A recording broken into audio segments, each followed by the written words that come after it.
Shida nini? Ndogo Chuda. Lakini tunamshukuru Mwenyezi Mungu pamoja na wengine. Okay. Kwa nini kinaendelea mpaka sasa? Hebu tujue. Sasa kutoka mapema tulikuwa hapa tukisubiria kwa hamu. Utueleze nini kinaendelea. Mimi namshukuru Mwenyezi Mungu kwa kuwa limefika kwenye mikono ya walezi wetu. Okay. Na nadhani soon litakuwa sawa kwa sababu limeshafika nyumbani. So hii ni sheria, hii ni serikali. Itaangalia wapi kuna haki. Haki zitafuata hapo. Okay, Chinga, lakini leo ilionekana mmoja wote wawili, wewe na mkubwa. Inaonekana umetokea wewe peke yako, mkubwa kutokea. Kuna shida gani hapa?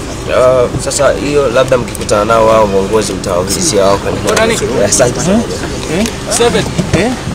Okay. Kwa nini kinaendelea mpaka sasa? Hebu tujue. Sasa kutoka mapema tulikuwa hapa tukisubiria kwa hamu. Utueleze nini kinaendelea. Mimi namshukuru Mwenyezi Mungu kwa kuwa limefika kwenye mikono ya walezi wetu. Okay. Na nadhani soon litakuwa sawa kwa sababu limeshafika nyumbani. So hii ni sheria, hii ni serikali. Itaangalia wapi kuna haki. Haki zitafuata hapo. Okay, Chinga, lakini leo ilionekana mmoja wote wawili, wewe na mkubwa. Inaonekana umetokea wewe peke yako, mkubwa kutokea. Kuna shida gani hapa? Sasa hiyo labda mkikutana nao wao viongozi mtawaulizia wao kwa nini. Asante sana. Shida nini? Ndogo Chuda. Lakini tunamshukuru Mwenyezi Mungu pamoja na wengine. Okay. Kwa nini kinaendelea mpaka sasa? Hebu tujue. Sasa kutoka mapema tulikuwa hapa tukisubiria kwa hamu. Utueleze nini kinaendelea. Mimi namshukuru Mwenyezi Mungu kwa kuwa limefika kwenye mikono ya walezi wetu. Okay.